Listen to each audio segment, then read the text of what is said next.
Hey everyone, and welcome to a brand new video. Tonight we have just a little bit over 2 hours of horror stories as per usual. This is a really awesome lineup, so I hope you all enjoy it. If you do, please be sure to drop a like rating. Let's go for something super high on this one. Let's go for 1,600 likes. I think if everybody took a quick second just to click the like button, we could do it. Of course, only if you feel that this video is deserving of one. Subscribing if you are new is also very much appreciated, as I post content just like this all of the time. I was actually looking into my analytics the other day, and I found out that 50%, not 15, 50% of my viewers aren't subscribed.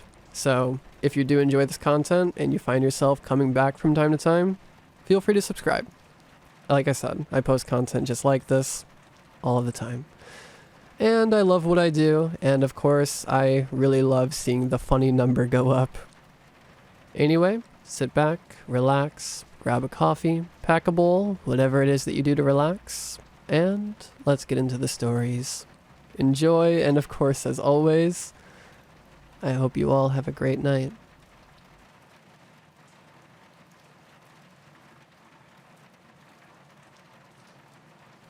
I've been a marine biologist and shark specialist for the better part of 15 years now, and if there's one thing I've learned, it's that we don't know a damn thing. You could see a new species, hell, 3 new species every single day for your entire life, and not even scratch the surface of what's under the surface of the water. Water is where life began, and it's been there for millions of years. Aquatic life has had the longest time to grow, to change, to learn, and the variety of life is truly unfathomable to me.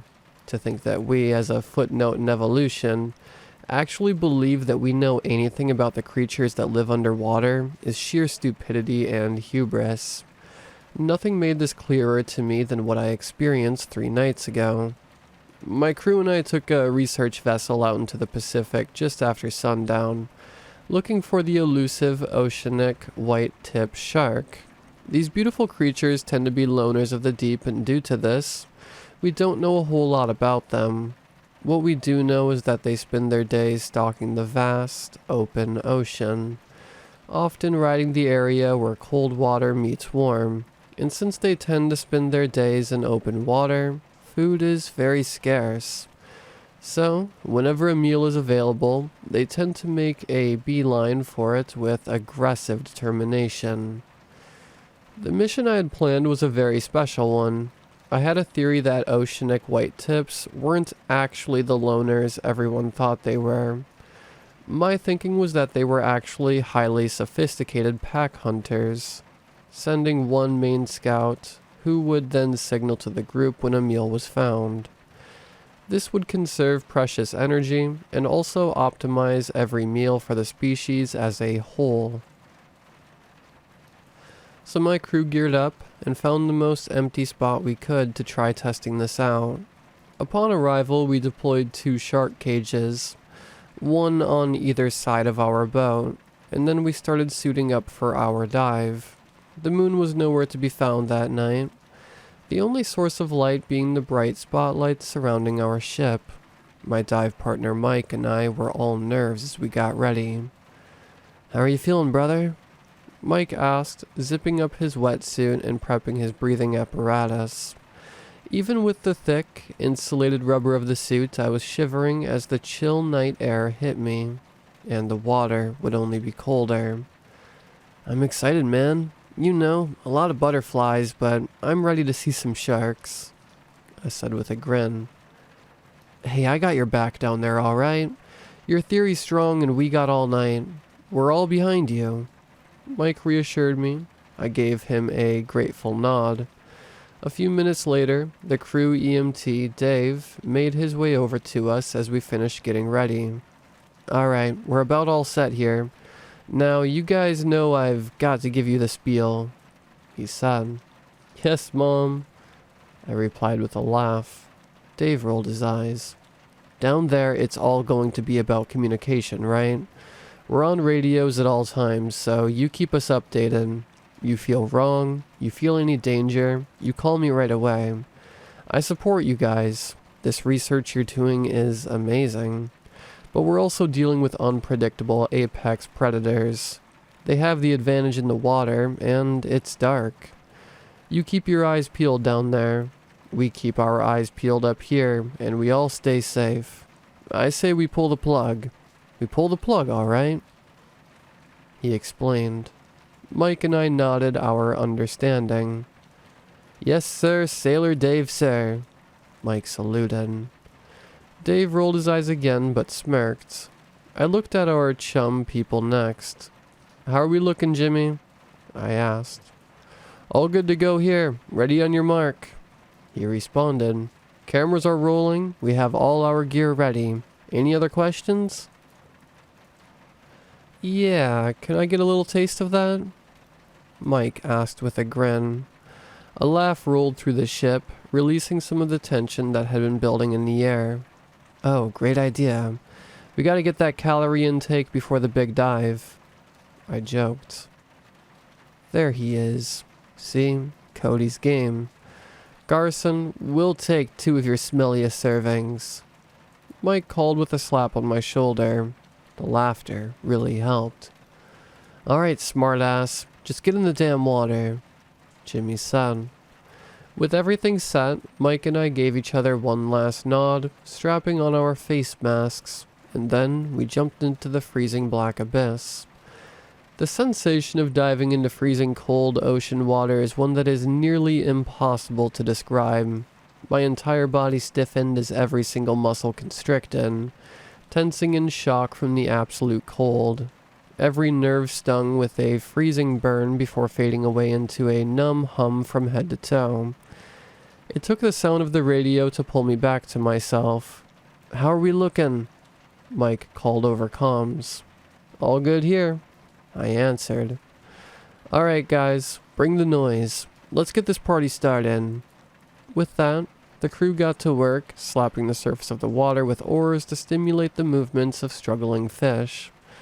At the same time, bloody chum sprinkled down in crimson clouds, glowing vibrantly against the bright blue water, illuminated in large windows of light as our boat spotlights shine down into the ocean. Beyond these pools of light, everything was a thick blanket of blackness, and below me nothing but a vast and dark chasm that seemed to go on forever and ever. The vibrations in the water reached me like the dull beating of the heart, muffled by thousands of gallons of water, and this pocket of light is where we waited. For a while, it was a long and quiet night. We faded about in the shark cages, our eyes wide, staring into the murky black water. The sounds and chum continued in small spurts. We exchanged little conversation as we played the long waiting game, our fingers crossed. I sat, hoping, my heart pounding in my chest. It must have been a few hours of freezing nothing before Mike came on the radio. Hey brother, I'm seeing a big black spot out there. It's coming your way now. Keep a lookout. Copy, I said. And then I saw it. A glimpse of gray, the wide, wing-like pectoral fins. A splotch of white on the large dorsal fin. Holy shit. We got one. Oceanic white tip. I nearly screamed. The enormous beauty glided through the water effortlessly. In the vast nothing, it looked like it was flying. Its white, slitted eyes stared out through the water at our boat. Hell yes. Someone from the crew called on comms. Fuck, it's gorgeous. Female. Probably a 10-footer easy. Maybe bigger. I called out to the crew. A round of cheers went up from the crew, the excitement vibrating through us. The shark loomed, making a couple curious circles around us. Bro, Cody, that thing is huge. Mike said as the shark made her way to his side of the ship. We watched with held breath as she investigated. Swimming by us, its gaping jaws hanging open to give us a perfect view of her rows of razor-sharp teeth. Being so close to such a powerful creature brought with it this huge shot of adrenaline, and I found myself completely speechless. "How are we doing, boys?" Dave called. "All good here. Looks like she's curious for sure," Mike answered first. "Yeah, it looks like she's drifting away now. Hopefully that means she'll be back with the group," I said, watching as the oceanic white tip flew through the water, back into the inky black, vanishing before our eyes in an instant. The exhilaration lingered with us for a while after that. We did check-ins with the crew and Dave, making sure everything was still on the safe track before it was back to waiting. However, this time, we didn't have to wait that long. About an hour later, calls came from Dave and a couple other crewmates. "We've got a shark. On your left. On your left. Another one over here, off to the right. Heads up, we got another." Soon we had a whole group of 5 or 6 swarming us, watching, lurking, and hoping for a meal. And for my crew, we were on cloud 9. "Cody, I think you've just found your first piece of evidence," Mike said warmly. I grinned. This was everything I was hoping for. It wasn't 100% proof at all, but this was a huge step towards my theory. These creatures were more than loners. They had a form of pack mentality. My heart raced as I watched them bump the boat or come up to my cage before veering off. Joy welled up in my chest. And then Mike came back on the line. "Hey dude, I think something's wrong," Mike said. Everyone's excitement stopped. My grin dropped into a frown. "What's going on?" I asked seriously. There was a series of voices over the radio as the crew leaned over Mike's side of the boat. "Are you alright?" Dave asked immediately. There was a long stint of static. Mike stuttered. "There's something out there, but I don't think it's a shark. He trailed off. "What the hell is that?" called Dave. "It's a shadow or a figure.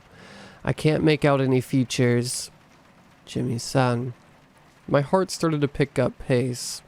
I was beginning to feel off. In the pit of my stomach, I knew this wasn't right. And then the sharks ran away. All of them.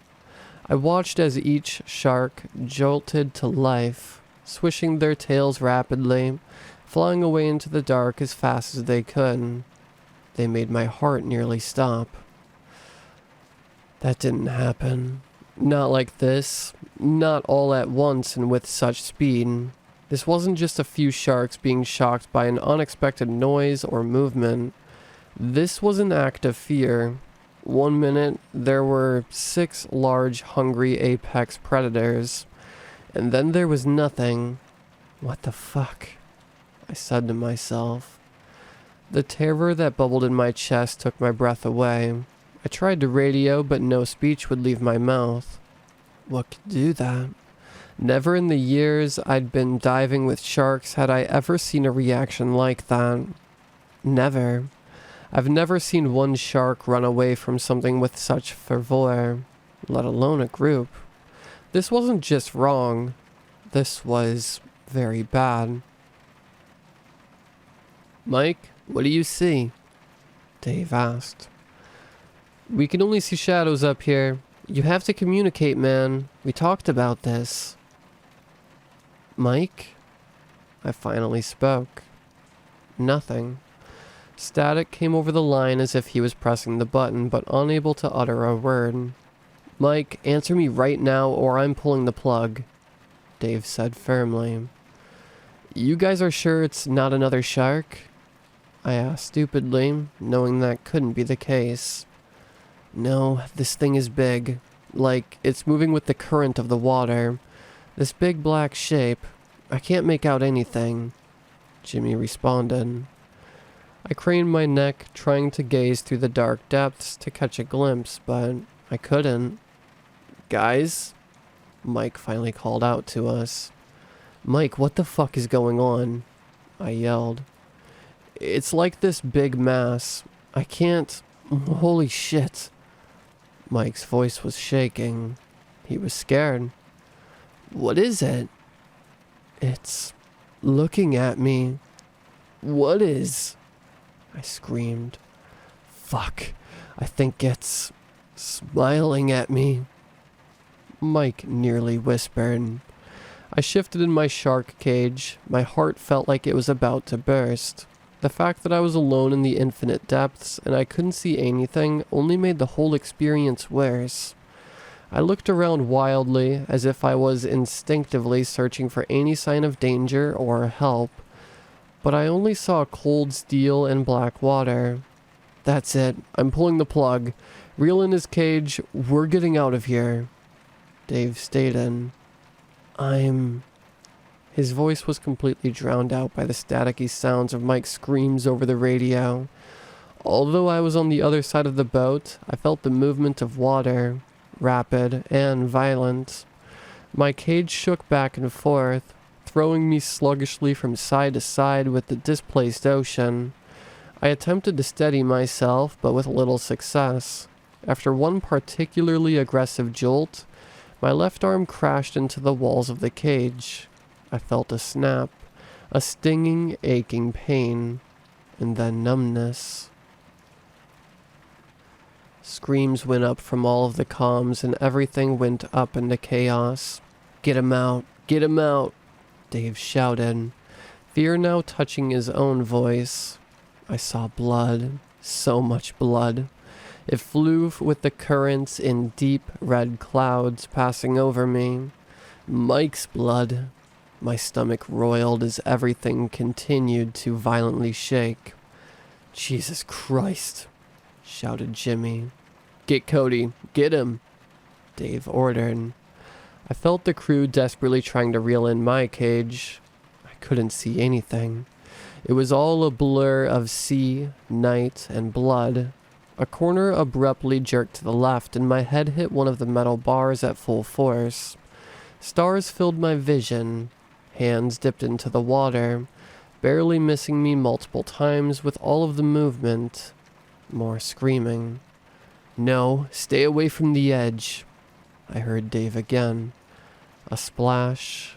More screaming. And then one firm grip locked onto my left arm and I was hoisted out of the water.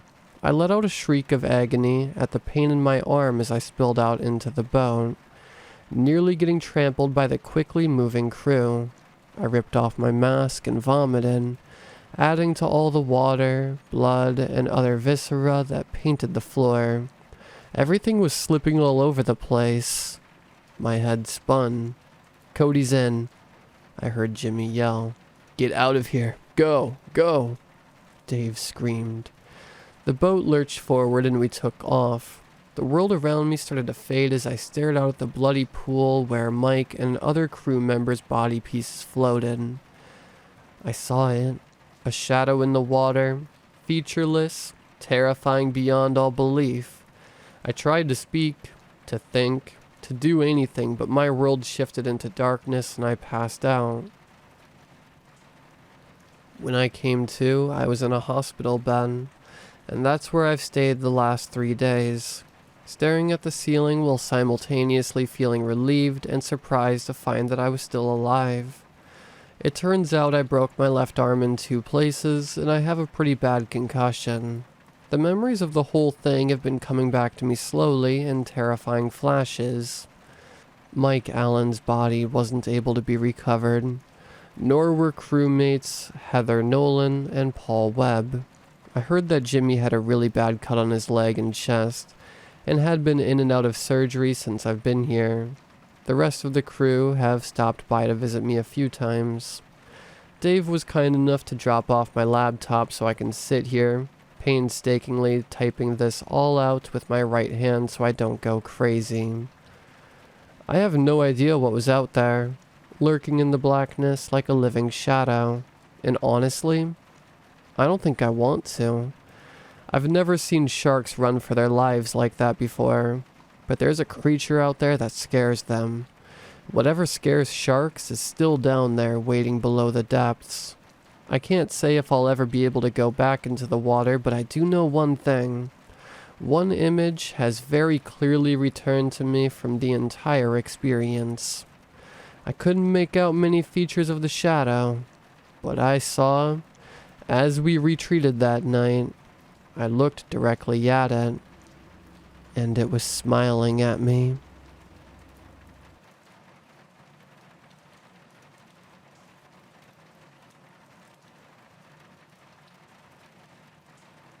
My therapist recommended keeping a journal to deal with the generational fear and trauma in my family. I don't think she quite gets it, but she tries. Virtual therapy has probably been the single best thing that has happened to me recently. Then again, the bar isn't very high. Maybe getting this out there to lessen my own mental burden is what I need. But don't say I didn't warn you. I want to start this off with an apology and a warning. I'm sorry about the dandelions. We never meant for it to get this bad. But you have to keep killing them because once my family is all dead, you'll die too. I guess it's a good thing that everyone eradicates them on sight. There's an innate hatred for them that we hadn't counted on.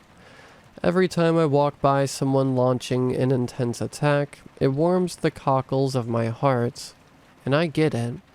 They spread if you just look at the dandelion puff wrong, and they take over everything.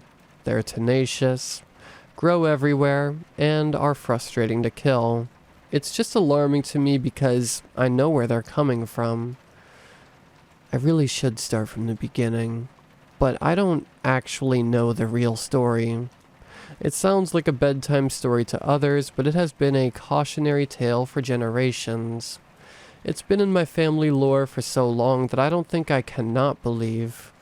I've heard it from my granny since I was a kid, and she heard it from her granny, and her from her grandpap. I'm supposed to pass it along since I'm one of the few grandkids in my generation. From when I was a kid, I was told repeatedly to have a lot of kids to keep things going. My brother bought into it deeper than I did, but he's always had a deeper sense of filial responsibility.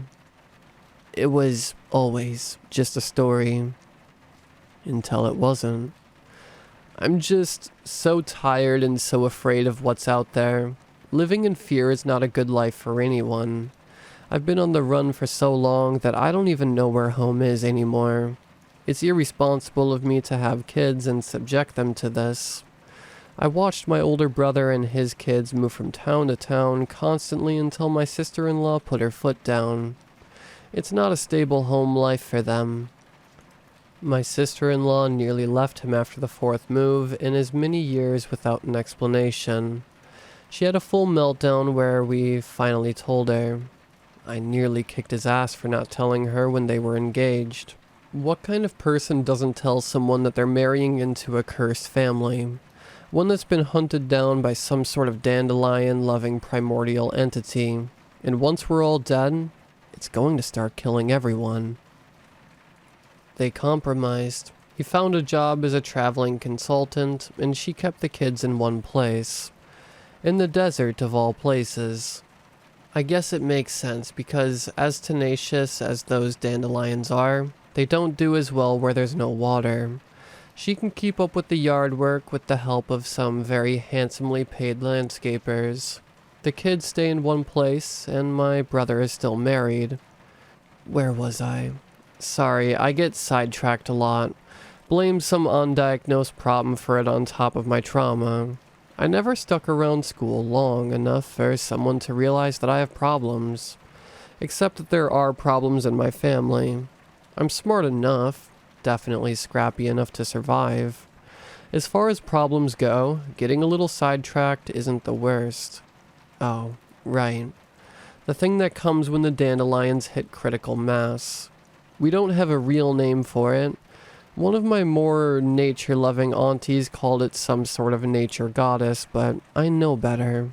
Especially now. Most people wouldn't notice it, mostly because they're not the ones it is trying to feed off of. At least not yet. My family has the honor of being the guardians, is how Great Granny put it. The way I see it, some noble, do-gooder, idiotic ancestor of mine decided to take on this burden and spin it in a way so the kids won't hate them. My generation, we keep cursing that ancestor every time we move towns. The curse doesn't seem to get weaker either, and there seems to be no rhyme or reason to it. We didn't know much. The family lore always said that if there are enough dandelions in one spot, something awakens. But it's really so much more than just that. Once a kid hits puberty, they either trigger the dandelion growth or they don't. The dandelions are like a homing beacon. As soon as there's enough, it will awaken and start moving. I remember an uncle who was even worse off than me. Last I heard, he's living somewhere in the mountains where nothing can grow, or at least slowly enough that he can pick them off at a reasonable rate. Somewhere in Asia, I think. We jokingly, and not so jokingly, call him our last bastion. I remember the first time I saw it. I lost my great auntie that day. The hospital said that she had a heart attack, but I know better. I saw what happened. It wasn't that long ago. She was living by herself when it happened, her own children scattered to the corners of the world, and her husband had passed not long before that. I think there's something to be said about belief, too. She happened to be one of the ones who would scoff at the old stories, even though she weeded like a demon. She did it because her parents made her, and she got into a habit of it, and even if she didn't think it was true, she did it anyways. Ever lived next to a neighbor where their yard gets infested and it looks like there's no hope? Then they leave and everything goes back to being normal? Chances are you lived next to one of my relatives. Probably a first cousin or something if it's half of their yard. That was what my great auntie's house was like when she got older. I visited her when I could, between online classes for some stupid college degree. But that summer, I was with my great auntie. I helped her pour weed killer on those things when I was there long enough to make the growth go wild. I grew up with my mom believing and seeing the near misses when she was a kid. She taught me that there's no such thing as going overboard with the weed killer. I watched as the yellow flowers withered and went to seed and felt comfort at watching them die. But even then, it wasn't enough. I was young and arrogant. Maybe it was my hubris that made them grow rampant that summer, or maybe because of something else. I thought that the weed killer would be enough. Auntie was spry enough to get after it, but still removing that many roots was too much for an old woman. I should have helped more that summer. I still feel a lot of guilt for her death, but it's nothing compared to what is waiting for us when the dandelions grow to be too much. I didn't know until that summer that when the dandelions stay in bloom, that's when it's too late. Auntie wasn't even really all that old. My parents had me young, and my granny was barely in her 40s when I was born. Auntie was my granny's fun, younger sister. Her dark hair had strands of silver running through it, and crow's feet marked eyes that loved to smile. To me, she was my beautiful auntie. She had a curious sprinkling of freckles on her shoulder that she never could explain. Some of us had it and some didn't. One of my nieces has a charming smattering across her cheeks, but not in the same way as auntie's. I wasn't one of them. Not for a long time. This next part, it's hard to write down. Even years later, it's hard for me to say what happened. I'm sorry if the next bit comes across as a bit analytical. I still get upset when I think about that day too much. It was a wet, muggy day. I was tired and feeling overheated from a day out in the yard, but Auntie had promised to make her famous apple pie for dessert. I thought I had done a good job and got through the worst of it that day, so I was feeling pretty pleased about things. The dandelions weren't going to seed, so it made it easier to go ham with the removal. As soon as I got close to the house, I knew something was wrong. The house smelled vaguely like burning pastry, and there was an alarming amount of smoke pouring out of the oven when I walked in. The smoke detectors were screaming. I opened the windows and turned on the vent hood before turning off the oven. This had scared me.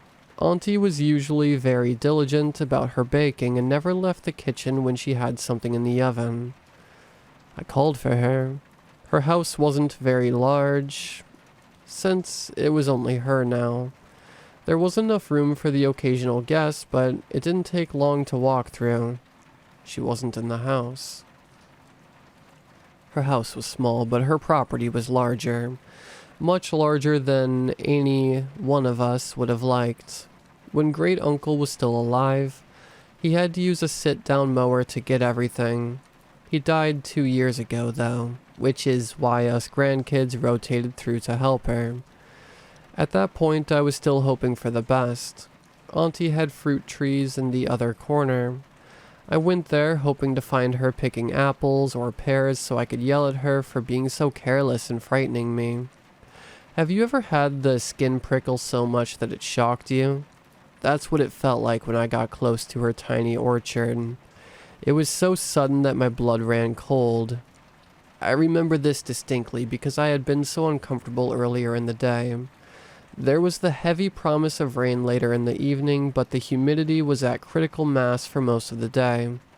The air near the orchard was bone dry, like something was sucking up all of the water. Auntie was standing in the middle of her trees. She was facing me, with her eyes glassy and face slack. I yelled her name. She was close enough that she should have heard me, even though I was still a few yards away. She didn't move. I stopped short when I saw the vines of dandelions snaked around her legs. They were monstrously huge, nearly the size of my hands. I know this because I had picked one up after I called the ambulance. They couldn't help her, obviously, but I'm getting ahead of myself again. I didn't want to touch her for obvious reasons, but I wanted to smack her out of the trance. No one had really ever been clear about what an attack looked like because no one had ever actually seen it. They had only ever seen the aftermath, but no one had ever mentioned the giant dandelions, or the trance. So I didn't have any idea of what I could do.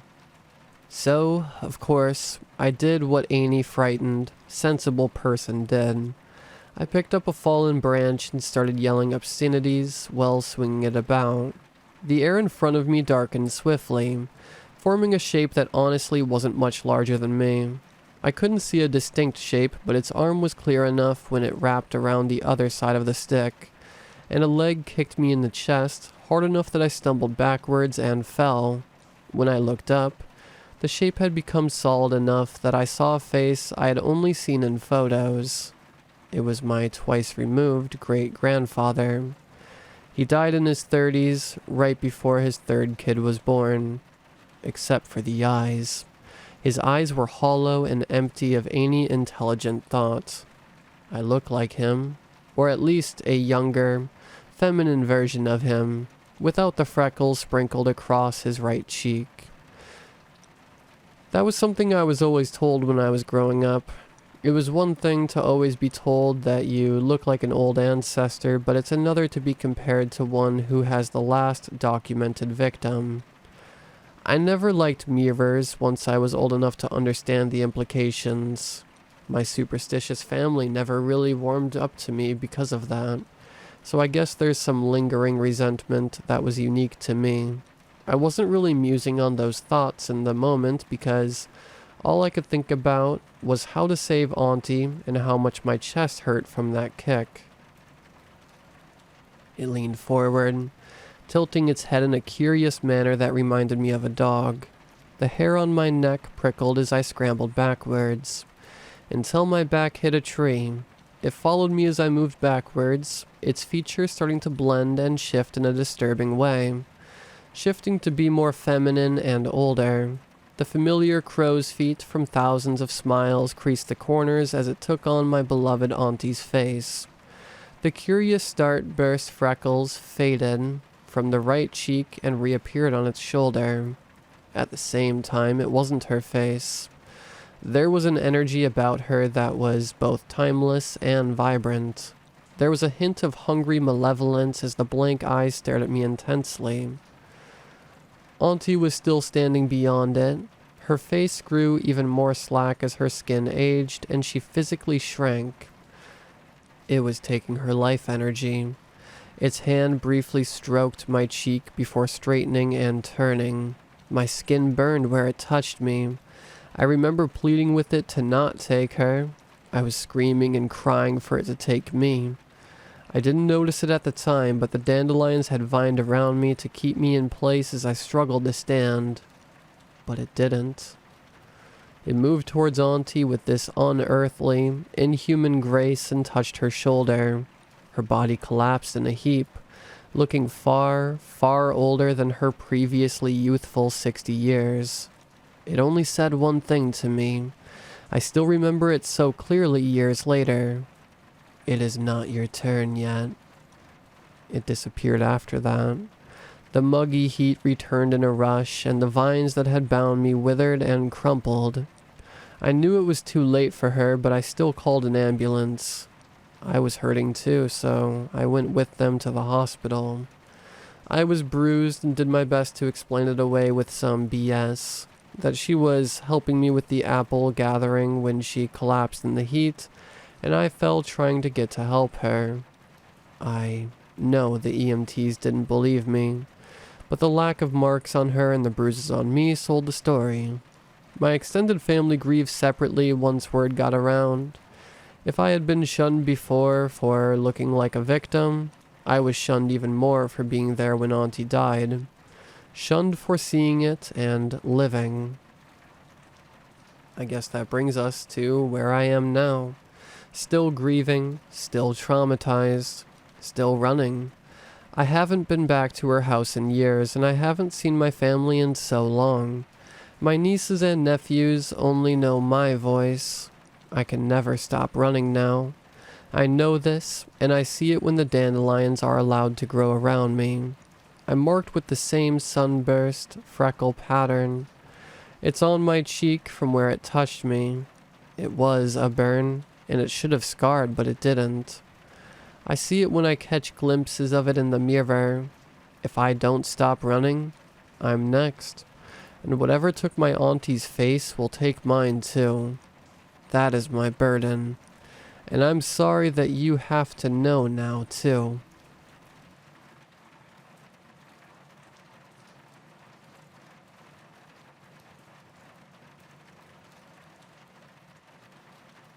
It followed me out of the woods.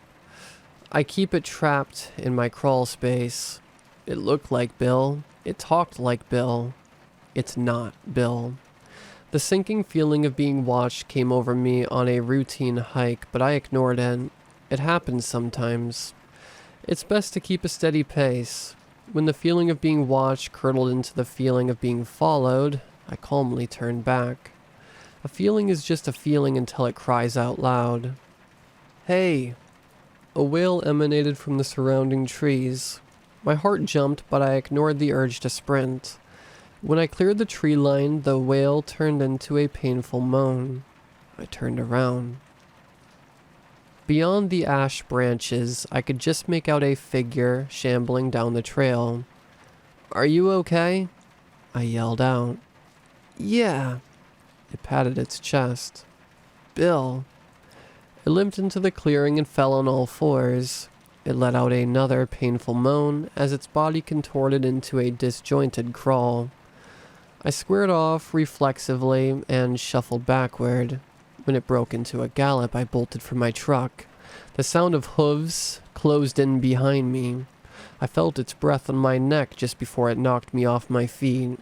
I groped at the ground as its fingers closed around my throat. My fingers closed around a rock and I swung for my life. The full weight of its body slumped down on me. I heaved it to the side. By all marks, Bill looked human. It wore a flannel shirt and jeans. It brandished a full beard. Worse yet, it was a Bill I recognized. Its eyes snapped open and it lunged again, but I brought the rock down harder this time. I heard his skull crack like wet celery. It looked like Bill. It talked like Bill. It bled like Bill. I grabbed some rope from the bed of the pickup. It didn't like being hog-tied. It bit and scratched the whole time. It all happened so fast, I don't even remember how I got in the trunk. When I drug it into the house, I knew it wasn't a good idea, but nothing seemed like a good idea. I stuffed it down the crawl space hatch and tied it to a floor post until I could figure out what to do with it. That was over a year ago. It wailed and moaned for days, then the screams turned to sobs and finally silence. After about a week, it started talking. Its voice sounded grainy, like an old tube television tuned to static, or an answering machine. Right before it started talking, you could hear an audible click and another click when it finished. Click. Friends looking for Bill. Click. Bill vanished summer 2017. The TV spots still run, but everyone's given up the ghost. Click. Janice still waits for Bill. Click. Its tactics, its patterns of speech improved with every new attempt. Click. Please, we're so stiff. Just one limb. Click. Its voice came across as an elderly man, off-putting but hideously persuasive. I climbed down through the trap and actually started loosening the rope around its feet. If I hadn't noticed the drool running down its chin, it would have had me for sure. It looked like Bill. It sounded like Bill. It's not Bill. My brain feels hijacked. I wish I could have ignored it, but its voice drew me in. I sealed the crawl space hatch just to keep myself in check. Click. I want you. Click. I'd grown accustomed to its clicking. Click. I need you. Click. It's been weeks since the last I heard it. Click. I love you. Click. Last night I bolted upright from a dead sleep. A click followed by another click a moment later. Then a click came every few seconds. They sounded muffled. I traced it to a corner of the living room. I grabbed a torch and a broom and unfastened the hatch. The clicks came faster and faster. I climbed down and pointed the torch at the post where I kept Bill tied. The rope sagged around his empty clothes and shoes. I shined the flashlight toward the source of the clicking. In the corner was a man-sized web sack. The webbing covered almost its whole body. It covered everything except for its shoes. Click, click, click, click. My shoes. The shoes I wore when I came down the step ladder. It was wearing a pair of my identical shoes. Click, click, click, click. As it started to sink in, the clicking stopped. Click. The web sack stirred. Something undulated from within the cocoon. I stood frozen in place. I heard a tearing sound as a hand burst through the shell. It was wearing my nail polish. I scrambled through the hatch in a dead heat and dropped the door hard behind me. It pounded and begged as I secured the screws. I sighed with bittersweet relief as the screaming turned to sobs. Please, you don't have to do this. Please don't do to me what you did to Bill. It's soul-wrenching. No one should hear the sound of their own voice begging for mercy.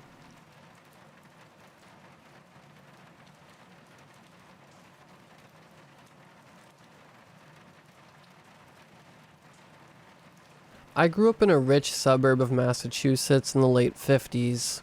My father had a job as a lawyer, and he brought in a lot of money for the family, which me and my mom mostly spent on getting our nails and hair done, and going to fancy parties hosted at what is now known as the country club.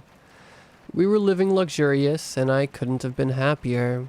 Growing up rich as a little girl meant I had all the toys I wanted. All the beautiful hats and dresses that my peers longed for, I had. My mother and father never really got along, and he often complained about how my mother was spending the money he was bringing in. He brought up the fact that, as the woman of the house, My mother should have been using the money he brought to clean and make him dinners. My mother never let up. And eventually, when I was 14, my father hit his breaking point and kicked us out of the house. Going through the divorce, we lost all of our money and we were forced to move out of the rich town I had grown up in.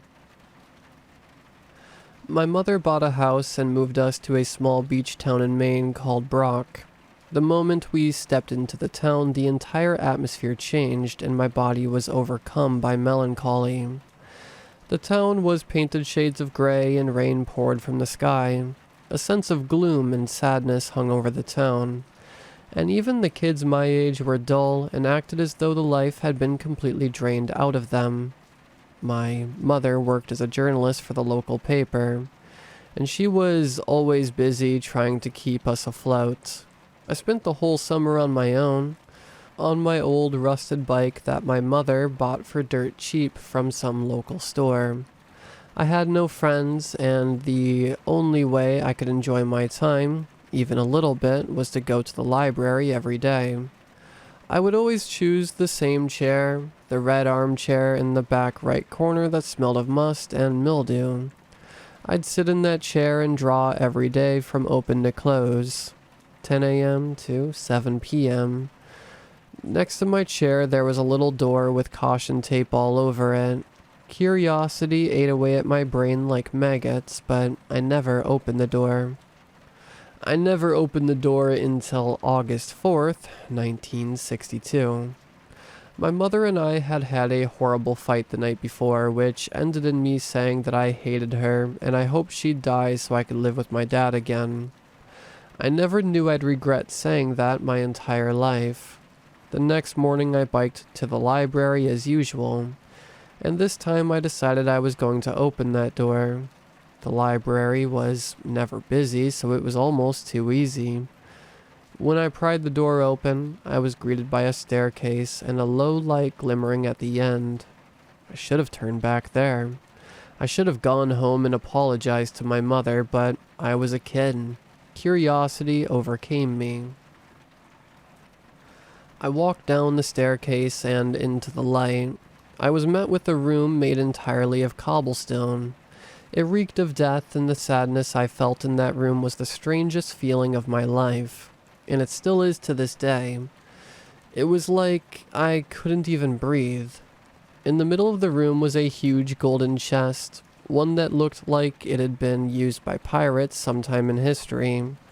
Surrounding the chest were 4 statues, one of a crocodile, a wolf, and a bear. They were made of gold, pure gold. The 4th statue was bigger than all the rest, and as soon as I looked at it, I felt strangely pulled towards it, like I couldn't escape the hold it had on me. It was of a symbol I knew all too well, the Grim Reaper. At the base of the statue held a small brass key. The key was used to unlock the chest, as I had suspected. Inside the chest was a note, and on top of the note laid a circular necklace with 4 symbols on it. One of a crocodile, of a wolf, and of a bear, and of a hatchet. The crocodile, lion, and bear all had the word completed written on top of them, but the hatchet glowed gold and read uncompleted. I picked up the note from the bottom of the chest and read it.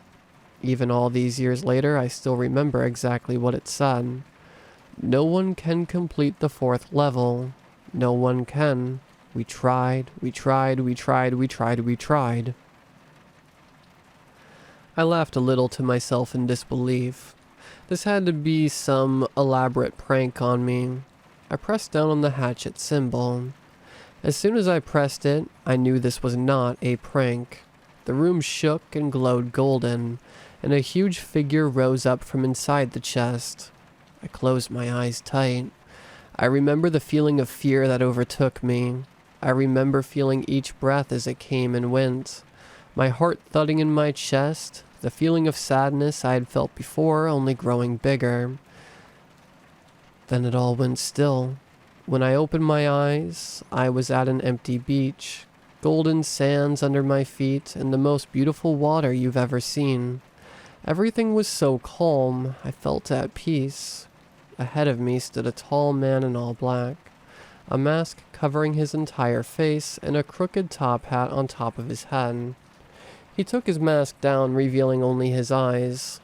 They were yellow and beady, and they never blinked. I locked eyes with him, and a booming voice sounded in my head. The final level. You must kill someone you love and carry out 5 deaths for me. You will serve as my henchman, delivering death for me. When you are finished, you'll live here with me in eternal peace. With me in eternal peace. He held out a shimmering golden sword. Speak. I shook my head no, unable to speak, too scared to move. And I turned to run. It's too late. Your mother is already dead. You've already disrupted my sleep. If you ever wish to change your mind, you know where to find me. That was the last of his voice I heard in my head. The world around me morphed back into the room it once was. The cobblestone room full of coldness and sadness. I ran up the staircase. I frantically told the librarian to lock up the door once again. I told her to lock it good enough that no one will be able to re-enter. She had a puzzled expression on her face. She looked at me like I was crazy. What door? She asked me. I turned to look one more time and the door was gone, but I could still feel it. I could still feel him. I started back for the exit. Come again soon. The librarian said in a distorted voice, deep and scratchy. I ran like I've never ran before all the way home. When I got inside, my mother was nowhere to be found. She was gone. There was no signs she ever even lived there at all. 60 years later, I'm writing this because I have finally made my decision. I never left the small town of Brock. I didn't stay by choice. I tried to leave many times, but I just can't. I'm tethered to this place. He keeps me here.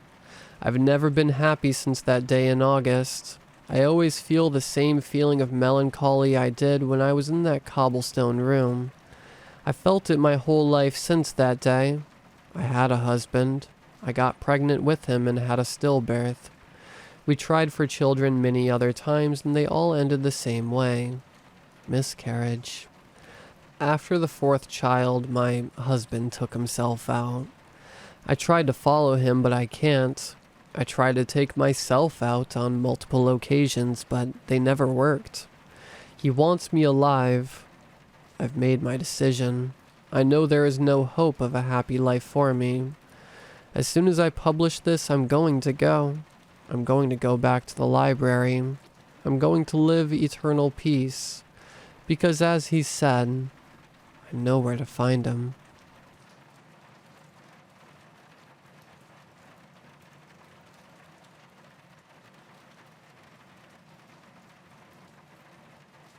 In the summer of 2000, 5 recorded murders were committed in the town of Ash Tree, California. The first murder occurred on May 8th, and the last occurred on June 15th, coinciding with the arson of the abandoned Fretwall movie theater.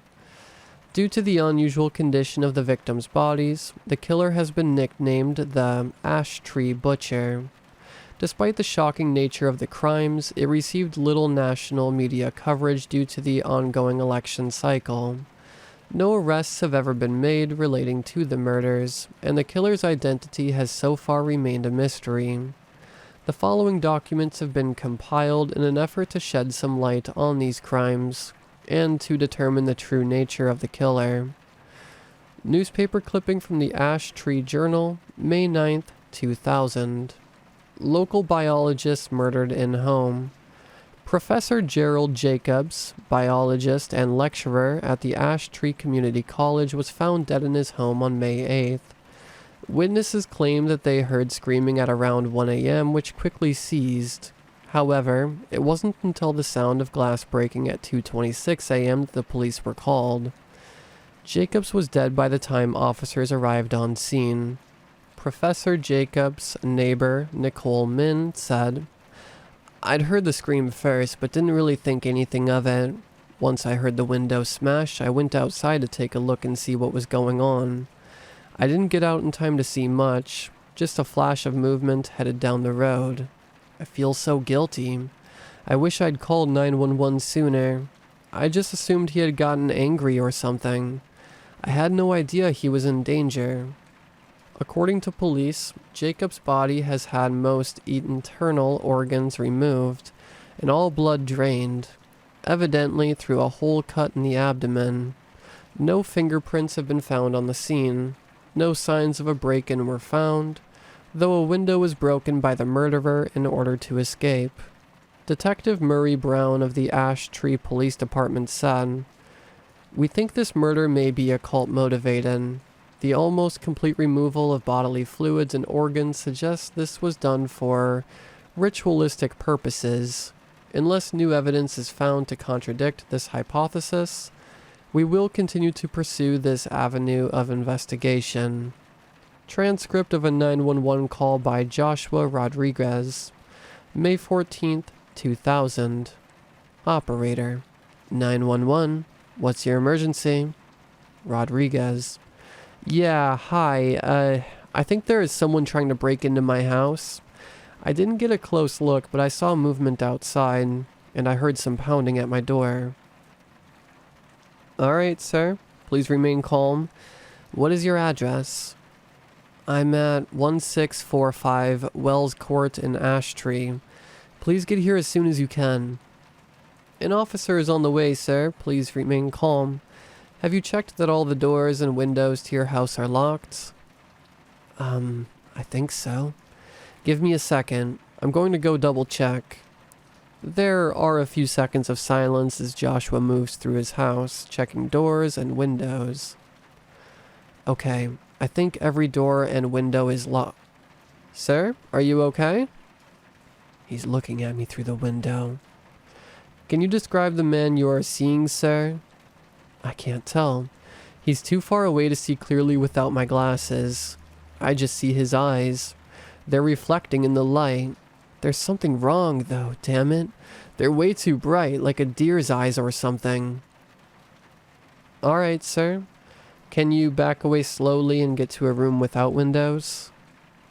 He's staring right at me. I don't know why the hell he is just staring right at me. Oh my god. Sir, what's happening? He's gone. He's just gone.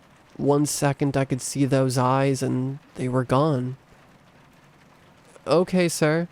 I need you to get into a secure location, somewhere without wind. There's a loud sound of glass breaking, followed by a scream and tearing sounds. Sir? Sir? After about 30 seconds without response, there is a dragging sound and the line goes dead. Statement given to the police by Carol Winters, May 18th, 2000. I was walking home from work. It's only a couple blocks away from my apartment. I noticed a homeless man sitting in an alleyway on the other side of the street holding up a cardboard sign. It was around 9 o'clock at this point, so I couldn't really make out what the sign had written on it. I received a fairly large tip that shift, so I was feeling generous. I started walking towards the man, reaching into my purse to get out a $20 bill. He stood up, smiling gratefully as I approached. I stopped once I saw the eyes behind him. They were reflecting brightly in the streetlight, kind of like a cat's or a deer's eyes. I didn't know people's eyes could look like that. They must have been glasses. I couldn't see any pupils or anything, just a silvery reflection on the streetlight. The eyes weren't very high off the ground, maybe 4 feet or so at most, so he must have been crouching down. The homeless guy's smile fell away. I think he could see the fear on my face. He started to slowly turn around. The eyes didn't move, just kept staring blankly. Eventually the man turned around entirely and was looking straight at the eyes. He started backing away slowly and pulled out a lighter, I guess to provide some light so he could get a better look at whoever was there. His body was blocking my view, so I didn't get a good look at the guy in the glasses, but the second that lighter flicked on, the homeless guy screamed louder than I've ever heard in my entire life. In a flash, the homeless guy was gone. The lighter clattered on the concrete, and the sound of screaming faded into the distance before swiftly getting cut off. I ran home immediately and called 911, and here we are. Notes from the Journal of Detective Murray Brown, May 23rd, 2000. There has been no pattern as far as I can tell between the killer's victims. So far, he has killed a tenured professor, an electrician, and a homeless man all in the space of under a month. It is impossible that the killer may have had some form of prior interaction with each victim, eventually becoming obsessed and consumed with a macabre urge to kill, to ritualistically remove the organs and blood of his victims. We cannot rule out that the killer may also be a cannibal. Something odd to me is that while the body of Professor Jacobs was found in his own home, both of the other victims' bodies were located much further away. Rodriguez's body was found in the backyard of a home nearly half a mile away, and the homeless man's body turned up in a sewer. Given the precision with which he removes the organs and blood, he may have prior experience working as a butcher. I cannot ignore the similarities between the killer's methods and the mummification techniques of the ancient Egyptians. Perhaps the killer has some sort of religious mania related to ancient Egyptian religion. I'll have to consult a professor to be sure, but I'm not quite sure. There's no evidence of any embalming, and the brains haven't been removed. The holes cut in the torsos of the killer's victims do not seem to match any known tools or weapons. Simultaneously too precise for a serrated blade, but too jagged for a scalpel or butcher's knife. It is possible that the killer has devised his own tools especially for this purpose. Statement given to the police by Caitlin Forrester, May 25th, 2000. My boyfriend and I were driving back home from camping down at the Owl Creek National Park. In order to get back home, we needed to pass through some woods. It was pretty late, about 12 a.m., when suddenly Elliot's car broke down. The headlights were still working, so it wasn't entirely dark, but outside of the range of the car's lights, it was pitch black. Elliot hopped out of the car and started working under the hood. When I got this really uneasy feeling, all the animal sounds stopped at once like a switch had been turned off. After a few minutes, I heard some rustling. Elliot finished tinkering with the engine and shut the hood. With my vision no longer obstructed, I saw the eyes reflecting in the headlights behind him. They didn't look like any animal eyes I'd ever seen. These were just silver dots of light without pupils or iris or anything. I couldn't help it. I screamed and closed my eyes. I heard this awful clicking noise and the sound of rapid thumping on the dirt road, followed by the sound of Elliot screaming. I heard the cries trail off into the distance before stopping abruptly. Once I was able to move again, I ran out of the car, going in the general direction that I thought I heard the screams go. I was calling out Elliot's name so loud my voice started to get hoarse. I got all sorts of scratches and cuts from tree branches and spiny bushes, and eventually I thought I had gone the wrong way. Then I saw those eyes again, reflecting in the flashlight. They were only about 30 feet away. I felt this almost instinctive fear wash over me, like I was seeing something that shouldn't exist. It felt primal, deep down in my gut. I couldn't move an inch. I knew that if I did, I'd be dead. Those eyes stared at me for what felt like hours. Then just as suddenly, they were gone, and I could hear their owner running off into the distance. I kept standing still until daybreak. Then I used my cell phone I'd left in the glove department to call the police. Newspaper clipping from the Ash Tree Journal, May 31st, 2000. Ash Tree Butcher strikes again.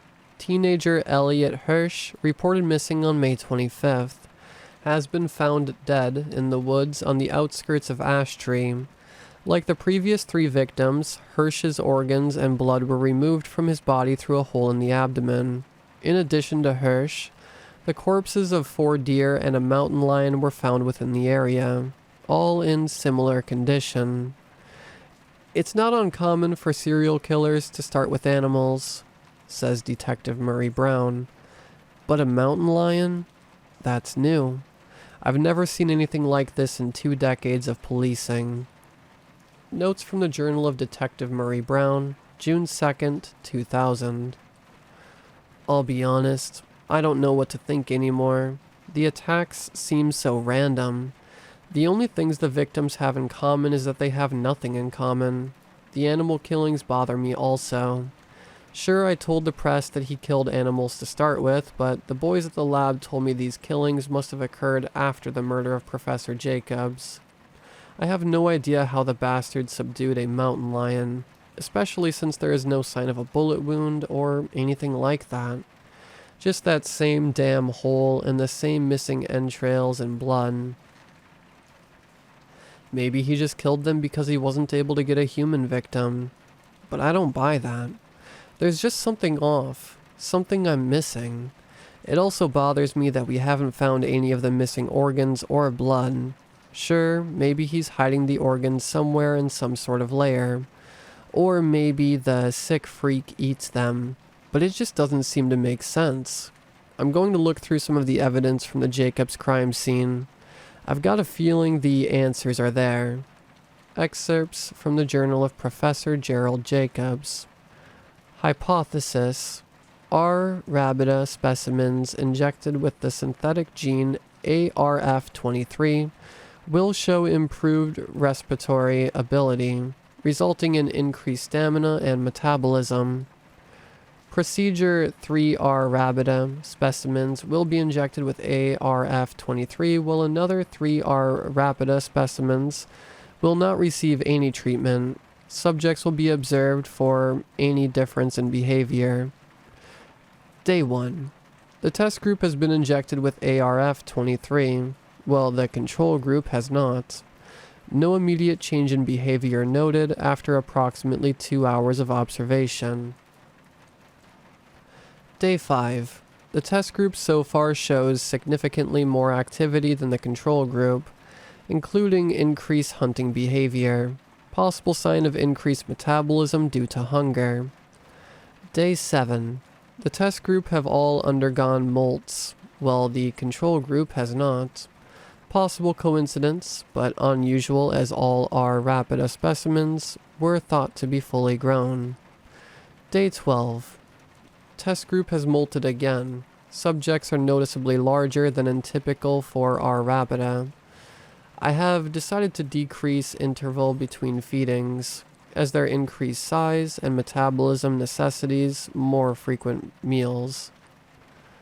Day 18. One member of the control group has died, most likely due to old age as it was male. Subjects in the test group have continued to grow, with an increased leg span of approximately 4 inches. Day 32. Members of test group are now closer in size to members of the Thyrephosidae family than Lycosidae. I believe that the increased respiratory efficiency is allowing the subjects to grow far beyond the normal bounds of their species. Estimated leg span is approximately 9 inches. No change in control group. Day 39. Growth increase seems to be accelerating rapidly. Test group members now approximately 14 inches in leg span, surpassing the maximum recorded leg span of the species T. blondie. Day 42. Earthquake caused damage to laboratory. One member of the test group was killed due to a falling object. Other 2 escaped elsewhere into the house. Day 43. Both remaining test subjects recovered, found in a cupboard. One is dead. State of the corpse suggests cannibalism. Deceased specimen is male.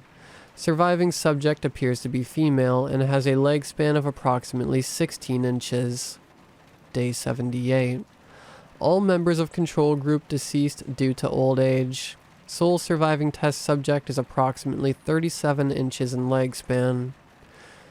Day 100. No longer able to accurately measure leg span of test subject due to large size and aggression. Would estimate approximately 48 inches. Day 125. Subject shows no signs of slowing down growth and appears agitated due to insufficiently large enclosure. A dog kennel. Unable to move subject to a new enclosure owing to extreme aggression and size. Unable to terminate subject due to extreme aggression and size. May God forgive me. I think it's pregnant. Newspaper clipping from the Ash Tree Journal, June 4th, 2000. Detective quits over Ash Tree Butcher case. Detective Murray Brown has announced he is retiring, effective immediately. Murray has worked for the Ash Tree Police Department for the past 23 years, but has recently faced mounting pressure from the public to catch the serial killer known as the Ash Tree Butcher. The Ash Tree Police Department released a bulletin on June 3rd, stating that the detective will be stepping down from the position due to personal reasons. Reports of Detective Murray's alleged mental breakdown and subsequent institutionalization remain unconfirmed. Diary entry of Ashley Ellis, June 19th, 2010. It's the 10-year anniversary of the fire today. My therapist says I should write down what happened, try to process it. The night of the fire, the last time I saw George alive. I haven't told the shrink what actually happened, of course. Can't do that without getting myself institutionalized, but I can tell my diary. I'd lost my minimum wage job flipping burgers a couple months beforehand, and I wasn't really on good terms with my family back then. Couldn't afford the rent to my apartment, so my boyfriend and I were forced out onto the street. We managed to scrounge up enough cash for food and supplies, doing odd jobs and panhandling, but it was barely enough. Of course, any extra money we grabbed didn't last long. Let's just say I didn't have the healthiest coping mechanisms for dealing with poverty. It took us a little while to notice the disappearances. When you're homeless, you get used to your peers not sticking around, moving on to other places. But it was never this much. To tell you the truth, I don't think anyone else noticed, much less cared if they did. Police put the official death toll of the so-called Ash Tree Butcher at 5 people. I know better than that.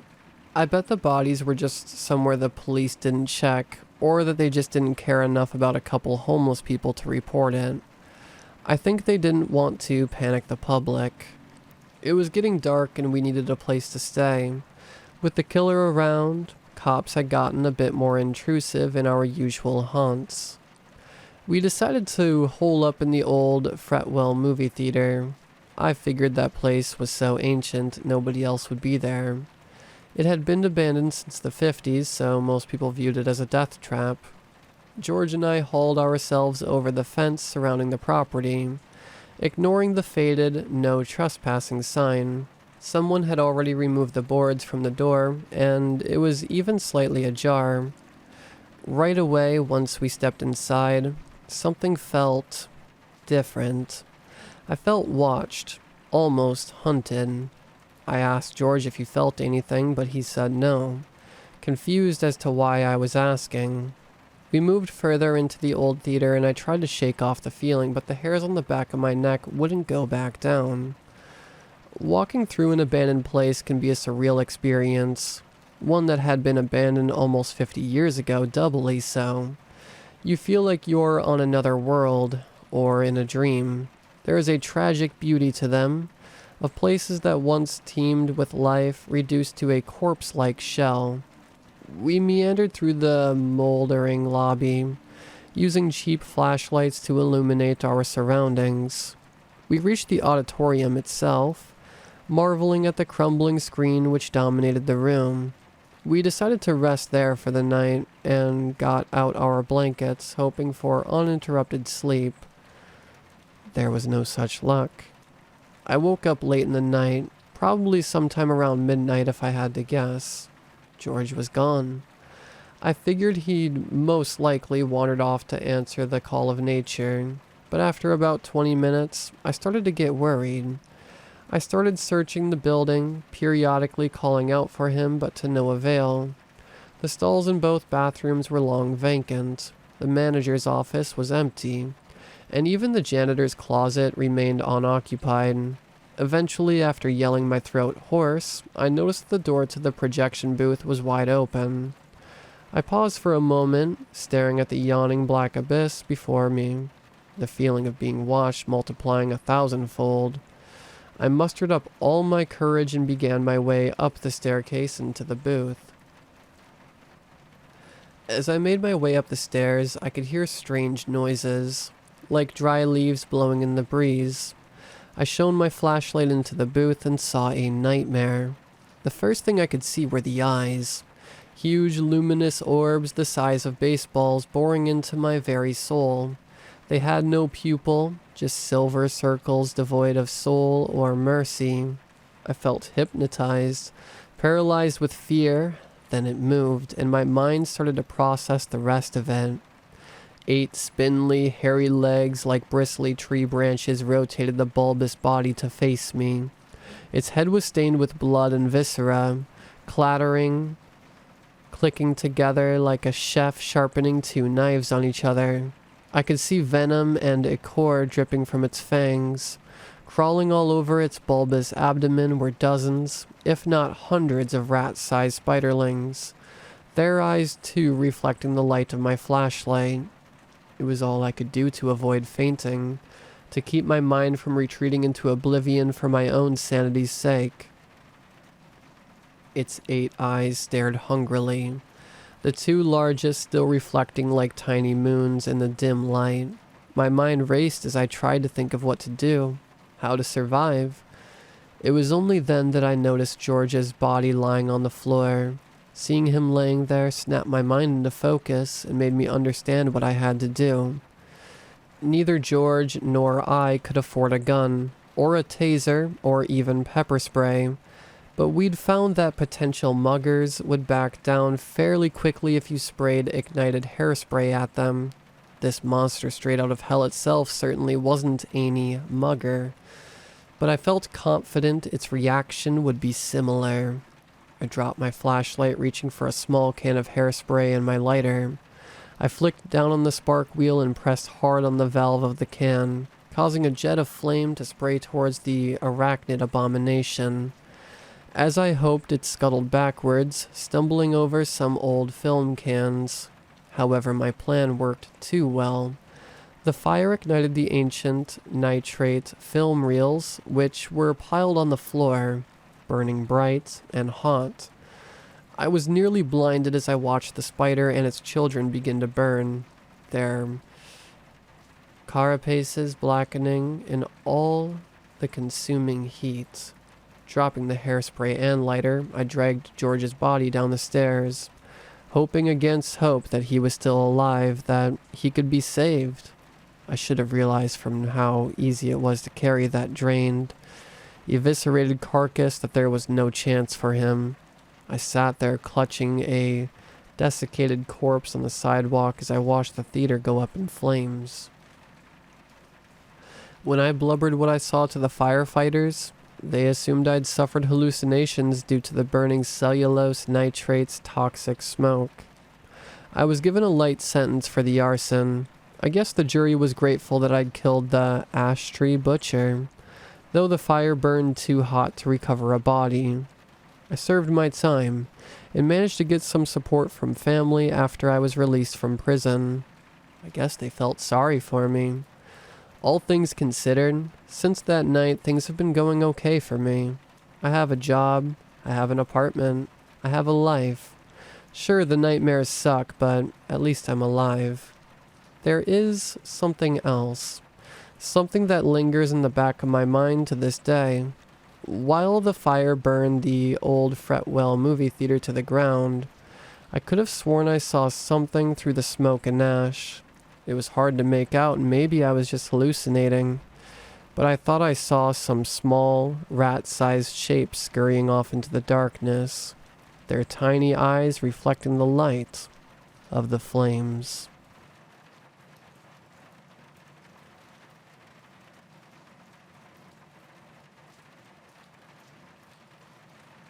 Maria was the fourth girl to get sick. You can sort of see it in the feverish sheen of their eyes and how the shape of her ribs poked through her thin skin. My eyes follow her, along with the eyes of almost everybody else in this class. It's not like they could help it. Maria is growing beautiful just as much as she's growing sick. Maybe she's growing beautiful because she's sick. Pallid skin and the curve of delicate collarbones, her usual chubby figure has withered away into a dainty little thing.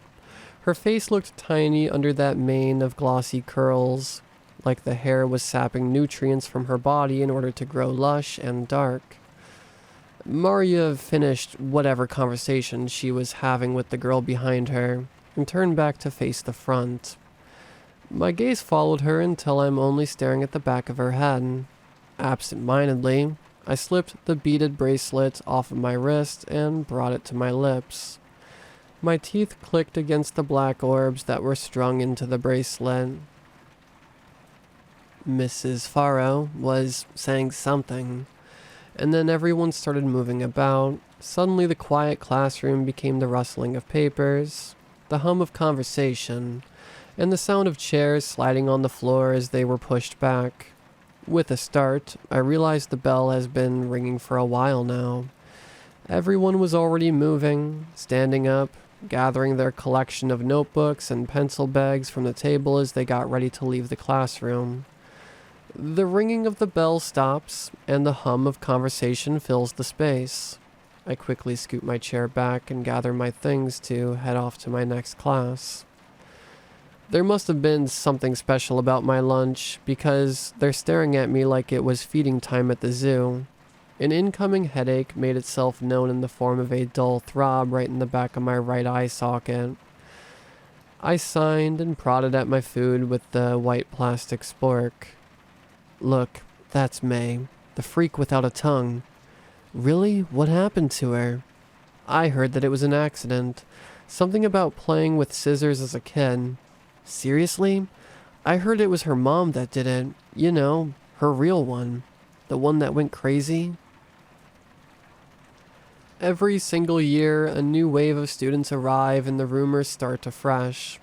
It's always hard at the beginning of the year when morbid curiosity runs like static electricity through the population of new students. But this year, they have something else to talk about. Soon, Maria entered the cafeteria, surrounded by her usual group of girls, with a new boy toy of the week trailing behind her like a lovesick puppy. The heavy metal doors shut behind them with a heavy thud before bouncing against its frame. The buzz of conversation stuttered, before picking up again with greater intensity. All eyes were on Maria as she strutted down the center aisle between two lunch tables like she owned the place. Because, in a way, she did. She wore a sundress today, a flimsy thing in orange and peach that flowed around her knees. The knobs of her kneecaps were growing too big for her body. Everybody else might have been charmed by how beautiful she looked, but I could see how sharply defined the tendons on the back of her knees have become. For a second, the images of that sundress waving in the wind of her stride faded and became another picture entirely. The same knobby knees on a pair of legs so thin that they're basically cords of muscle wrapped in a layer of skin. Tendons stretched visibly with every stride. A pair of pink heels that matched the dress. Mama, I thought. I recognized those heels from the pictures that my brain was showing me. They were her favorite ones. Look, she's spacing out again. Why does she do that? It's kind of creepy. Kind of creepy? How about very? My cousin said. Yo, why doesn't she eat? I've honestly never seen her eat anything. Like, why does she even sit in the cafeteria if she's not gonna eat? You think she's got an eating disorder or something? Or is it because, you know? The buzz of conversation faded in and out as my gaze grew vacant. The rustling of oily wrapping paper and the zip, zip, zip of lunch bags was replaced by the dull throb of my heartbeat at my ears. I stared at that sundress until the colors blurred and my memory dipped back into its kaleidoscope of broke pieces. My mind has a strange way of finding these bits and baubles every now and then. Ever since Maria and the girls have been getting sick, these moments where memory seizes me has become more and more frequent.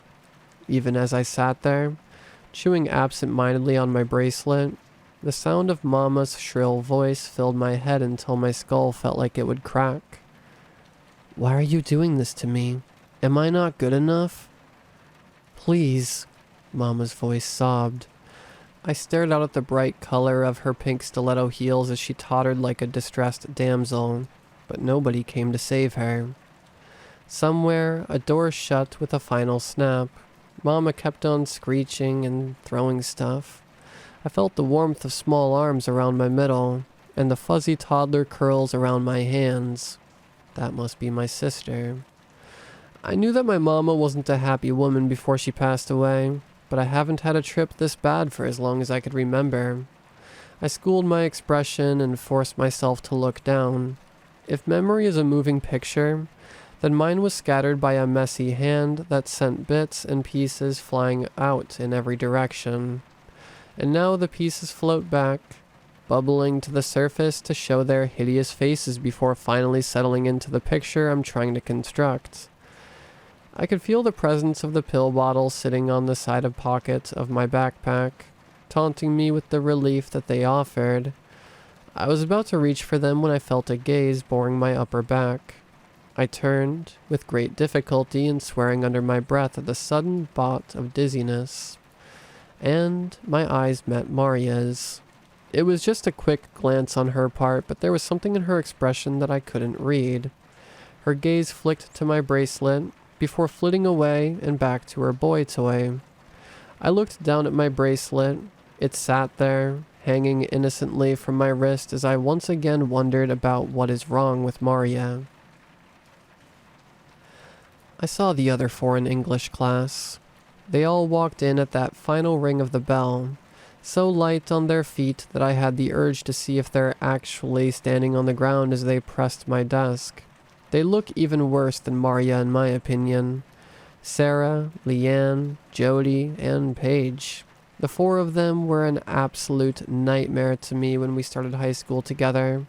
They wanted to be interesting, so they created a performance where I was the animal and they were the ringmasters. This continued for years until last month when they just stopped. It wasn't even just that. It's as if they've lost all interest in everything they cared about before, and now they just huddle in their depressing group of four. I don't think they speak much nowadays either. In a way, they've become as much of an outcast as me. And like Maria, they've become frightfully thin but also horribly beautiful as they withered away. The skin pulled taut over their bone frame. It's as if they only lost weight where they wanted to lose it. They look like the human figures on fashion sketches, the ones with exaggerated hips and legs that stretched out for miles over a tiny ankle.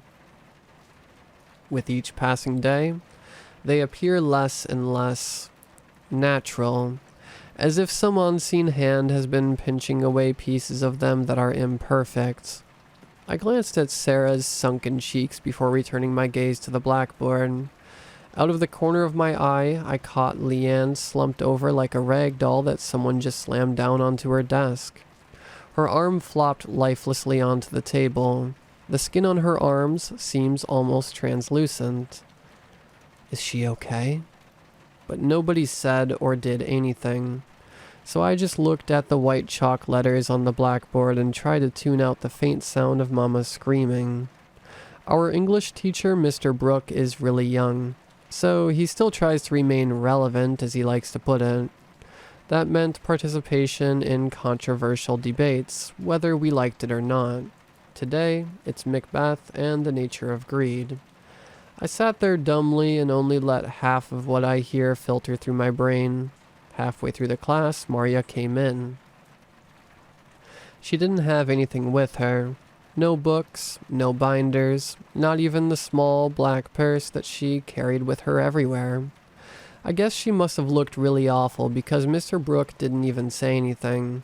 He just waved her in and gestured to her empty spot, right beside the other four. I looked over just in time to meet Maria's eyes.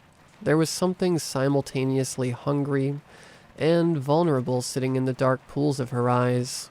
There might have been a pleading expression in the tilt of her thin brows, but I can't tell for sure. Maria opened her blood-red lips as if to speak, but Sarah pulled her down to her chair. I turned away. All of a sudden, I don't want to find out what Maria had to say after all. The chiming hiss of voices threatened to take over. I slipped my hand inside my bag and unscrewed the pill bottle. The rest of English class passed like a blur, as everything seems to be nowadays. As we were packing up for the bell, a sudden commotion at the back of the room drew my attention. It was Maria. She had collapsed on the ground in a heap of loose limbs, laying on the floor like a life-sized ventriloquist dummy with all its strings cut. She wasn't unconscious, though.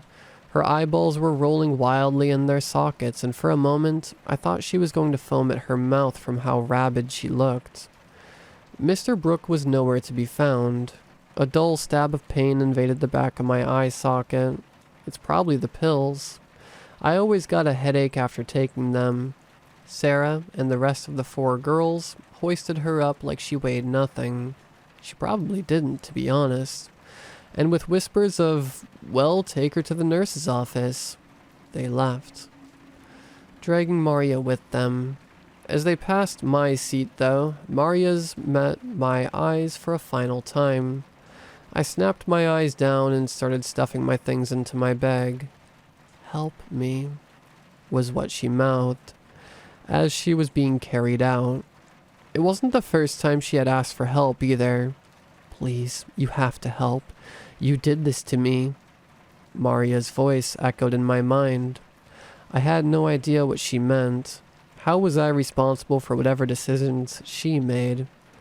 She was the one that left me. She saw her chance and took it, and didn't even think of me once until something went wrong. The group of four plus Maria had just turned the corner, and I had to duck behind a row of lockers to avoid being seen. At least now I know where they're going. The only thing down the hallway they went into was the girls' locker room, which connected to the gym. There's also a tiny, dusty broom closet down there, hidden among the rows of lockers. Either way, it was not the nurse's office. The dull thud of the heavy wooden door returning to its doorframe made me wince, but too late to regret that now, as I slipped along the wall like a thief. Over ahead, there was the crinkling sound of foil wrappers, intermixed with the grunts and throaty sounds like a pack of ravenous animals. I peered around the corner and was met with the sight of all five girls crawling about on all fours and eating. Except they didn't eat like humans. They were like hungry ghosts as they fell upon the heap of food. Cheap, oily wrappers lay strewn about the dirty floor. Greasy pizza, soggy fries, and crushed hamburgers scattered around in their feeding frenzy. But they didn't care one bit as they shoveled food into their mouth frantically. They hunched over all that food like hyenas. The whites of their eyes flashed as their eyeballs rolled in their skulls like loose marbles. Their mouths seemed to stretch impossibly wide as they devoured whatever their sticky fingers could reach. 5 pairs of pearly whites gnashed together, and crushed bread and meat into a fine pulp that slipped down their skinny throats. Maria was among them, making this horrible, high-pitched keen of a sob as she crammed her mouth with food.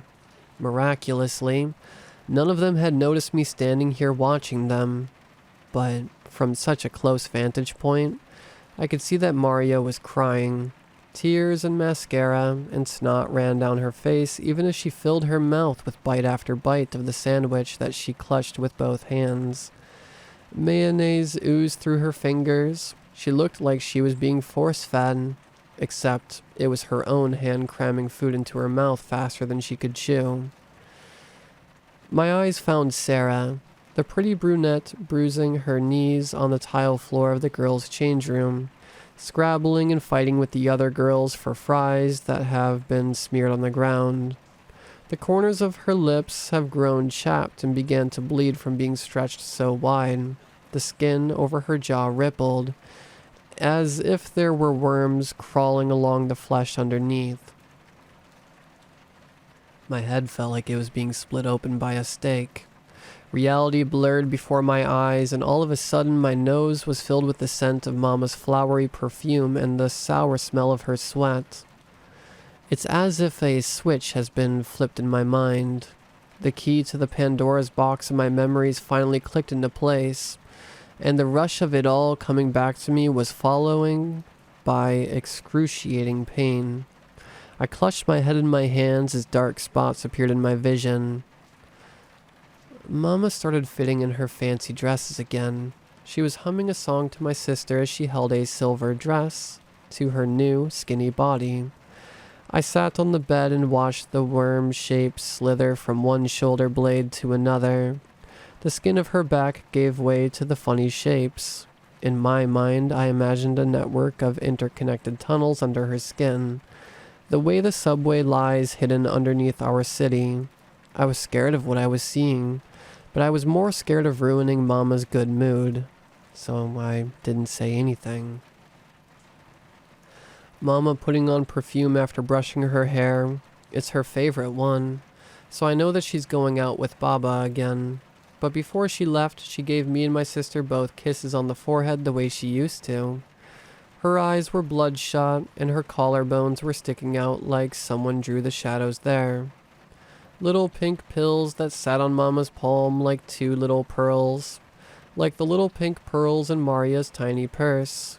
The pink little candies that the four girls started eating before they started getting sick. I stared at the candies and looked back up at Mama. She smiled encouragingly down at me and my sister. The skin under her eye rippled as a worm slid by. I reached out and took some, and as Mama watched, I put it in my mouth and tucked them under my tongue. A heavy fever. I raised my arm and watched as worm shapes swam underneath my skin. In the bed beside mine, Mama was feeding my sister some chicken soup. I watched the way her blouse swamped her skinny frame like a flower that's grown large enough to snap the twig that it rested on. Mama was eating too much food again. The whole kitchen table, which was large enough to seat a dozen people, was covered with takeout. Mama's mouth was open so wide that I thought her face was going to flip inside out. I stared at my tongue in the mirror and watched, with a morbid sort of fascination as my tongue woke up and started moving on its own. Small, beady eyes lined the sides of the fleshy, wrinkled bug that has taken place in my tongue. It has legs, too. Chubby and segmented ones that curled up underneath its body when it slept. Sometimes I could feel those legs tickle the inside of my mouth when it moved. I stuck out my tongue a bit farther and pinched it with my teeth. The shriveled little bug reared back angrily between my teeth and hissed at my reflection in the mirror. Innumerable little legs waved frantically, clawing at the air. I let it go and it kind of calmed down somewhat, except its milky little eyes had turned black and shiny from fright. I concentrated on moving my tongue, up and down, up and down. The little bug obeyed. I still talked like normal, so the only ones who knew that my tongue has been replaced was me and Mama. I kind of liked how clever the little thing was. Whenever I tried to get Mama to take a look at it, the little bug somehow knew what I was trying to do. Its opalescent eyes remained tightly shut, and those buggy little legs tucked so neatly underneath its body that even I thought I had been dreaming about the bug. Over time, Mama stopped believing me, and I gave up on trying after that. A bottle with a pretty pink cap. Mama's shaking hands twisted open the small bottle and upended so many pink pearls onto the table. She crushed one with a wet squelch and leaned down to peer at what was inside those pearls. Mama started screaming and screaming, and then she started crying. Searing pain and the taste of iron filled my mouth as blood overflowed and dripped down my chin. Mama was crying and saying, "I'm sorry," over and over again as she cut off the bug from my mouth. The squishy bug fell to the floor with a wet plop, and the little worms started swimming frantically under my skin. They poured out of my throat, my ears, my nostrils, my eyes, and slithered down my body to reach the bug that lay writhing on the ground. The worms were dark red, the color of old blood, even though I always imagined them to be pale, tongue pink, like the one I saw in my mouth. The dark red worms dried up before they could reach the severed bug on the ground. They flaked away like black ash and dissolved into the pool of my blood. After Mama was done with me, she went to my sister. I tried to tell her that I only pretended to feel the pink pills to my sister, but I didn't have a tongue anymore. A whole bunch of people were yelling. I heard Baba screaming in the distance, the shrill sound of a siren and the smell of disinfectant. By the time they got the three of us to the hospital, it was already too late for Mama and my little sister. When my vision finally cleared, I was sitting on the floor. I must have made a noise when I fell over because the sound of feeding had stopped. I got up and walked towards the group of startled girls. The next few weeks passed in a blur. In all honesty, I'm amazed they even lasted this long. With Mama, the worms killed her in the span of 2 months, but I guess that was because Mama ate a lot more of those pink pills than the girls did. It took them a whole 6 months to die. I counted because I'm hungry. The first time I found out I could no longer eat normal food was at the hospital. They tried feeding me liquefied food through a tube, but I threw it all up every time they tried to feed me. They called it an eating disorder, but deep down, I knew it was something else. I got so hungry that hunger began eating away at me. Late one night, I took out the 2 dead bugs and looked at them. They were the only ones that didn't crumble into ash. The bug that replaced my tongue and the bug that became Mama's tongue. I took them because it was the last piece of Mama that they'll let me have. I didn't tell anyone though, because I'll sound so crazy that nobody would ever believe me. But that night, as I looked at the 2 dead parasites sitting on my palm, a strange idea began to surface. I squeezed out each and every single one of those eyes and set the black beads aside for later. Then I closed my eyes and popped the bugs in my mouth and chewed. It tasted disgusting. I moved the wad of rubbery meat in my mouth and chewed with great difficulty. Occasionally I felt the familiar brush of a segmented insect leg against the inside of my mouth. I made sure to chew extra well before swallowing. And unsurprisingly, I didn't throw up. Those 2 little bugs lasted me 2 years, and then the hunger came back. I didn't know how to make myself normal for good, but I did know where Mama hid the bottle with the pink cap. It was easy work to convince girls to take them. My first victim was my first stepmother. I just put the pink little bottle back into its pretty box with fancy letters and put it where she could see it. Then all I had to do was wait. And sure enough, several months later, she was dead, and I had a new bug to collect. It tasted gross and oddly fleshy, but it was the only thing that I could eat. When I looked at the artfully sunken cheeks of my dead, new stepmother, I didn't feel a damn thing. It made the headlines unsurprisingly. 5 young girls dropping dead one after the other from eating disorders. Absolutely sensational. The town was abuzz with gossip for months, which gave me a much-needed break from all that among the freshmen about my severed tongue. It had been Maria's idea to give the bug eggs to Sarah.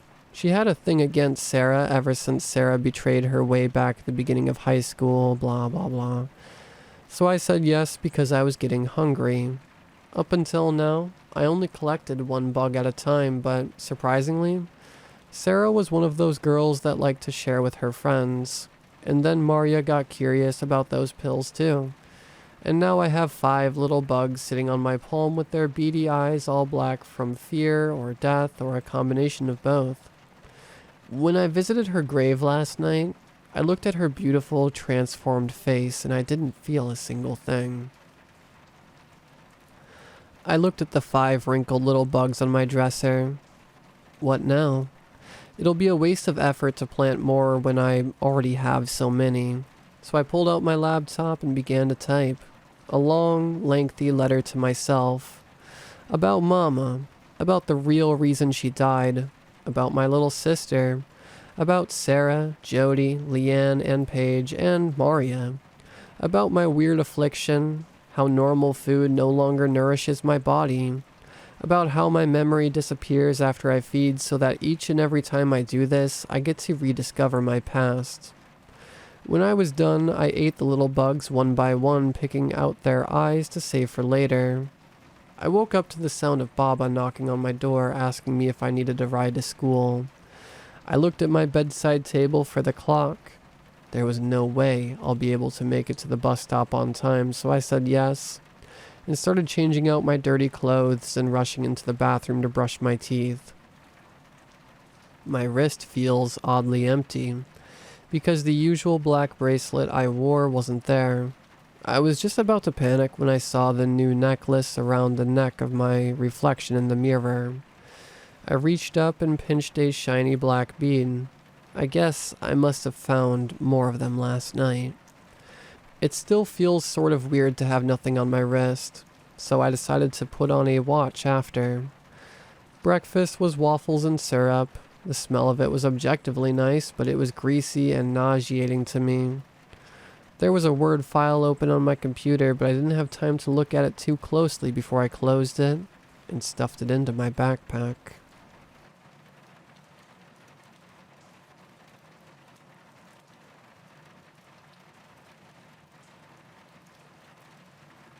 It's in our bedroom.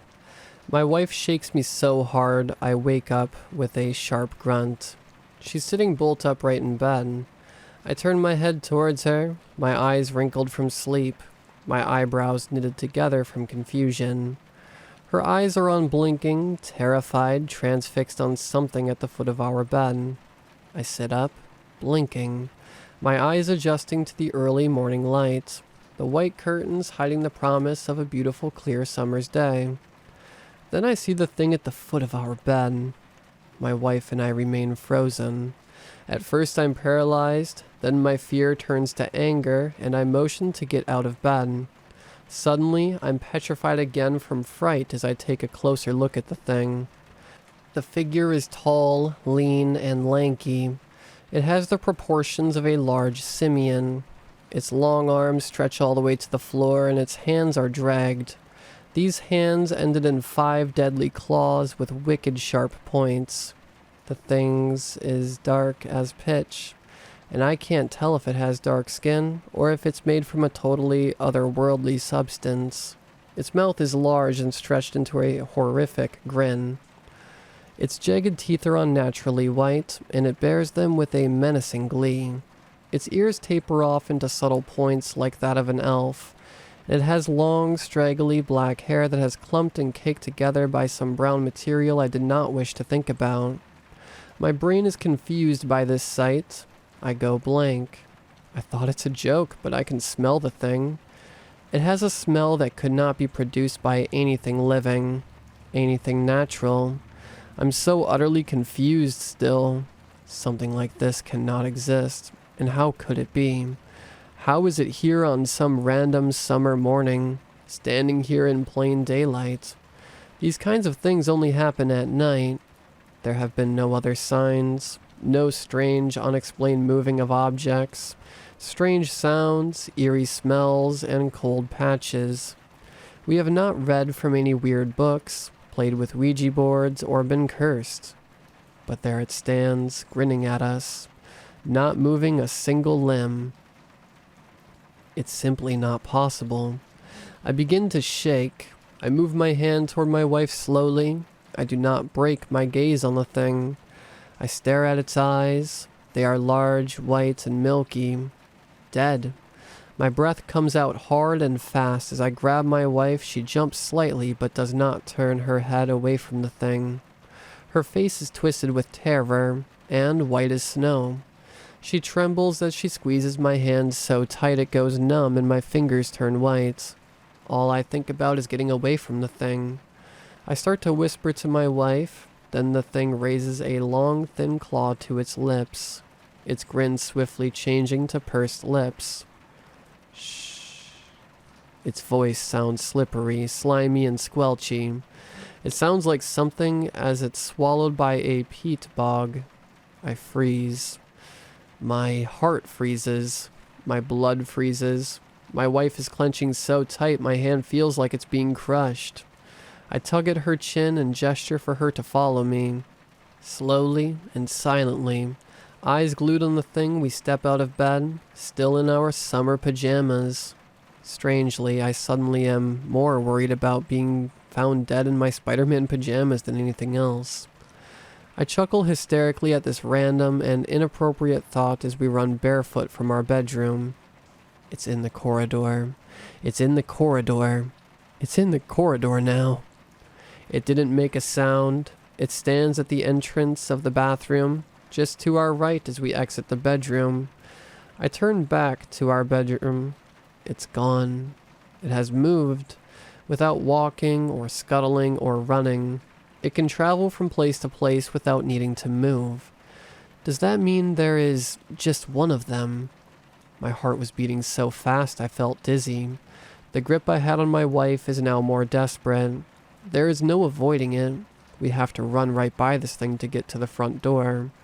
My stomach drops and my vision swims from fright. We run past it. The smell gets so much worse. It reaches out its clawed hand and caresses my face softly as we bound down the hall. My wife and I fight back tears. My mind is in tatters. All I can see now is the front door. I rip it open and tear through the door, wife in hand, into the warm morning air. We don't close or lock the door. The air is humid and sticky. It is hard to breathe. My chest is burning as we sprint to our little green car and leap inside. It's in the driveway. It's in the driveway. How could this be possible? What the hell is this thing? Standing, grinning in the morning sun. I start the car as my wife and I buckle our seatbelts. The thing just stands as still as before, smiling that disturbing smile. My eyes pour out tears from pure stress and fear. I'm sobbing and my wife is near catatonia. I slam my foot on the accelerator and we take off straight for the thing. It jumps nimbly to one side, grinning like the Cheshire cat. As we reach the gate, I don't check for cars. I don't care. It's a small village and I take our chances. I swivel my head around to stare at the thing as it stands in the driveway staring at us, unblinking and smiling. I stare at it in turn as I drive the car around a corner and watch the thing disappear as we move down the road. I continue to stare out the back window, so sure I will see it bounding after us, using its arms to run like a gorilla, but I see nothing. I turn my head slowly to face the front window. My heartbeat begins to slow. My wife and I are now screaming from stress and fear, tears flooding from our eyes. It suddenly smells horrible in the car. Shh. My blood ignites with fear. It's the thing's voice, coming from the seat behind my wife. We freeze and fall immediately silent, fighting back our own whimpering. Slowly we turn. It's in the car. It's on the back seat. It's in the car now. Suddenly I hear a noise and turn back to the front to see that I have crossed lanes completely. A small BMW heading straight for me. I yell and make a sharp turn back towards my lane, my heart in my throat. As we return to the correct side of the road, I see the thing reach out a hand to my wife. It slashes her just once across her chest and neck, and it's so fast I could see a blur and then blood. Scarlet blood spurts from my wife in pressurized pulses. I watch her bleed and gurgle. She grabs my hand, but it's limp now. I told you to shh, says the thing. That voice so beyond natural it sounds like a swamp trying to speak. I am dead and numb.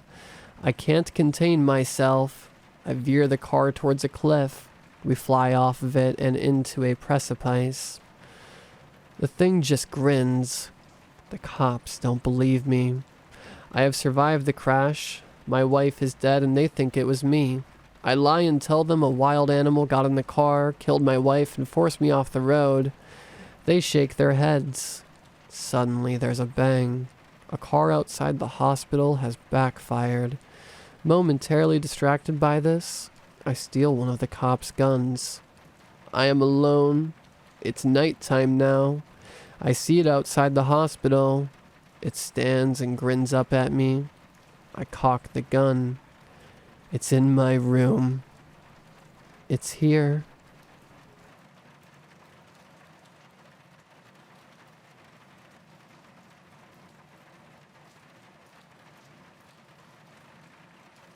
I can't look at my mirror, imagine in the same way since it happened. After coming home from work, I took off my hat and put it on a hanger. I heard a sound coming from my kitchen. It was the sound of a biscuit being cracked. After I heard it, I felt strange for a period of time. Robbers wouldn't come into the apartment to eat chips. That was certain, but I knew I'd heard something, and I lived alone. I still found the whole thing very strange, so I thought maybe I had made the sound up, or mistaken it for something else. I'd done it before when I was sleep deprived. Hallucinations and all that, but that was after not sleeping for a whole day. I didn't call out or say anything. I felt that would be too crazy. Instead, I walked over slowly towards the kitchen, intent on figuring out what was there. I saw myself. Yeah, I saw myself standing there with my headphones and my chips, dancing around in the room, hands jerked up and downwards as elbows moved like waves. Me, slowly moved around until my eyes met my eyes. Well, it wasn't really my eyes. That was the one part of me that wasn't really like me. The eyes I saw were pitch black, completely soulless. As I saw myself, I froze and slowly took off the headphones. Then I bolted out of the room, catching myself completely off guard. My kitchen was connected both to the living room but also to a hallway. As I was standing in the hallway, the other me, the one I saw, ran towards the living room. The whole experience was shocking, but it didn't put me into a state of shock. Rather, adrenaline ran through my system at the sight of an intruder, and I quickly turned the corner to spot myself. I saw the back of my head sinking into my mirror and disappear. I walked over to it and stared into the mirror, touching it to confirm that I couldn't go through. I saw my mirror image on the other side repeating everything I did. Have I lost my sanity? Nobody who has lost their sanity would think that, but nobody has their sanity intact would think that. No, what am I thinking? Even when I've hallucinated in the past, it's been nothing like this. I definitely saw that. What exactly was it that I saw, though? I know you're in there, I said to the mirror image skeptically. It eyed me with the very same look I gave it, which pissed me off. I hadn't done anything wrong, and then I realized something. My mirror image was still wearing my headphones, despite me not having any. Slowly, I raised my hands and slowly moved them to my ears. I touched my ears, but the mirror's image's hands stopped on the headphones. My face turned white and eyes wide. It snatched the headphones and threw it towards me, sending it rocketing into my face. Ouch. It fell down onto the ground, and strangely, I could see it in the mirror now. Something had changed, though. My mirror image was no longer trying to mimic me. My eyes would jump from myself upwards at something else and then back at me. My mirror image's face only grew whiter and whiter. At sudden moments, my mirror image jumped slightly. I think somebody was screaming at me. A large, coal-black figure walked into the scene. It glanced through the mirror and sneered. By muscle memory, I looked at the spot in the real world it was inhabiting, but there was nothing there. The figure had a large camera hanging off its neck, and I wondered what it was used for. Its large, thick hands grabbed my collar and dragged me to the scene. I saw myself fight and plead, but the large figure wasn't having any of it. Then I couldn't see anything in my mirror. I was just staring at the background of my room, I having no space in it. All of a sudden, I saw myself walk back into the shot, stand where I stood, take a deep breath and copy the expression of horror on my face. And then my mirror image acted like nothing had ever happened.